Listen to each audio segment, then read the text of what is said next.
क्या हैदराबाद में यूपी की तरह बुलडोजर राज लाया जा रहा है? హైడ్రాకు సంబంధించిన షార్ట్ డిస్కషన్ 19 जुलाई 2024 को तेलंगाना गवर्नमेंट एक जियो जारी करती है जिसमें हाइड्रा नामी एक टीम को लॉन्च किया जाता है, जिसको बनाने का मकसद लेक्स को प्रोटेक्ट करना बताया गया है। और उसके बाद शुरू हो गया असल बुलडोजर राज।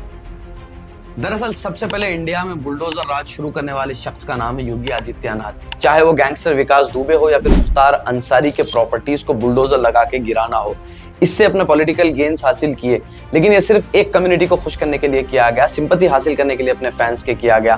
लेकिन उसके बाद शुरू हुआ असल दौर, जहां पर छोटे मोटे क्राइम्स का इल्जाम रखने वाले लोगों के मकानात को ये कह के तोड़ दिया गया कि क्रिमिनल्स को हम बुलडोजर उनके मकानात को लगा के तोड़ देंगे। उसके बाद क्या यूपी, क्या एमपी और क्या महाराष्ट्र, सब जगह डेमोक्रेसी की धज्जियां उड़ गई।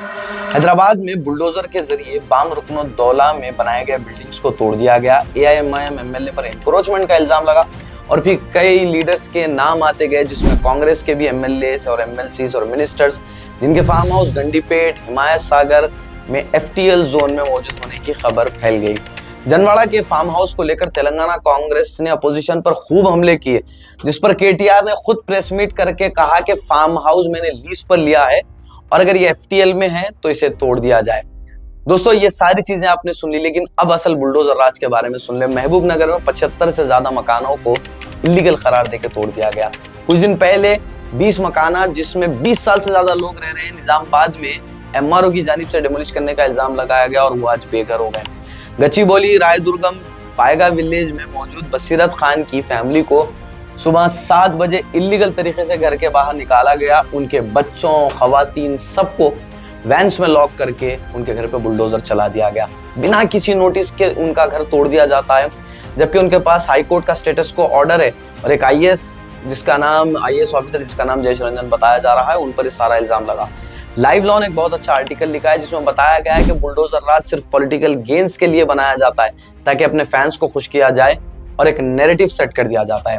नेशनल रिमोट सेंसिंग सेंटर यानी एनआरएससी के मुताबिक 1979 से लेकर 2024 तक यानी 45 साल में 61% लेक्स जो है वो इनक्रोच हो चुकी हैं, जिसमें हैदराबाद में 185 लेक्स और ओआरआर लिमिट्स में 400 से ज्यादा लेक्स हैं। अब जो 61% लेक्स इनक्रोच हो गए हैं, जहां हजारों घर बन गए हैं और 40 साल से ज्यादा लोग वहां पर रह रहे हैं, उनको कैसे वहां से आप निकालेंगे? जरा सोचिए। प्लॉटिंग करने वाले लैंड ग्रैबर्स तालाबों को बेचकर करोड़पति बन गए और वो तो लाविश जिंदगी जी रहे हैं, लेकिन इन गरीबों के पैसे भी गए और आज इनकी जमीन भी जा रही है।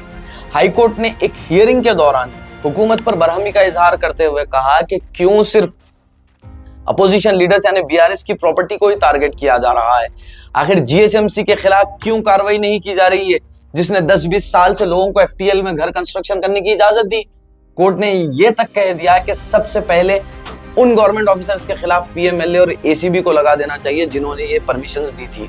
इसमें मजे की बात यह है कि हाई कोर्ट के एक जज ने कहा कि हैदराबाद में 1 लाख से ज्यादा अनऑथोराइज्ड बिल्डिंग्स हैं और उन 1 लाख बिल्डिंग्स के लिए क्या नोटिस जारी की गई है? रहेजा टावर्स इनऑर्बिट मॉल को क्यों नहीं डेमोलिश किया गया? क्यों इसका नाम इस लिस्ट में मौजूद नहीं है? रहेजा टावर्स से मुझे याद आया कि सीएम रेवंत रेड्डी अनुमला के भाई तिरुपति रेड्डी का मकान भी दुर्गम चेरुवु एफटीएल में बनाया गया था, जिसको आज नोटिस भी दे दी गई है। हो सकता है कि वो शायद कोर्ट का दरवाजा भी खटखटाएं, लेकिन उन्होंने बयान देते हुए कहा कि मैंने मकान 2015 में खरीदा था। खैर छोड़िए। उधर दूसरी जानिब बीजेपी रेवंत रेड्डी के हाइड्रा को फुल सपोर्ट कर रही है, बुलडोजर राज पर खुशी का इजहार कर रही है। कहीं पर तो सीएम के पोस्टर्स भी लगाए गए हैं सपोर्ट में। आप सोचिए कि जिस सोच को बीजेपी ने जिंदा किया, जिस सोच को बीजेपी ने दिया, उसे हमारे चीफ मिनिस्टर क्यों फॉलो कर रहे हैं? कल को अगर हमारे स्टेट में बीजेपी टीडीपी अलायंस गवर्नमेंट बन गई तो क्या होगा? बीजेपी माइनॉरिटी दुश्मन है। बीजेपी सबसे पहले माइनॉरिटीज के मकानात को खत्म कर देगी। हाइड्रा को इतने अथॉरिटीज क्यों दिए गए हैं? क्या ऑर्डिनेंस लाया गया? क्या इसका एक्ट बनाया गया? ये सारी चीजें क्यों सामने नहीं आ रही है? ये कानून बनाया गया है, लेकिन इस कानून से किसका नुकसान हो रहा है? कौन से लोग इससे सबसे ज्यादा परेशान हो रहे हैं? वो गरीब लोग परेशान होंगे। लैंड ग्रैबर्स प्लॉट्स बेचते हैं, चले जाते हैं। ये कुछ बड़े बड़े लोगों के प्रॉपर्टीज को तोड़ा जा रहा है, लेकिन जहां पर 185 लेक्स के इंक्रोचमेंट विद इन जीएचएमसी की बात की जा रही है, ओआरआर में 400 लेक्स की बात की जा रही है, उसमें सबसे ज्यादा खरीदारी करने वाले मिडिल क्लास से भी निचले तबके के लोग हैं। उनका क्या होगा? उनके मकानात का क्या होगा? और फिर इस लेक्स को दोबारा कैसे ये बहाल करेंगे, ये सवाल भी हमारा बनता है।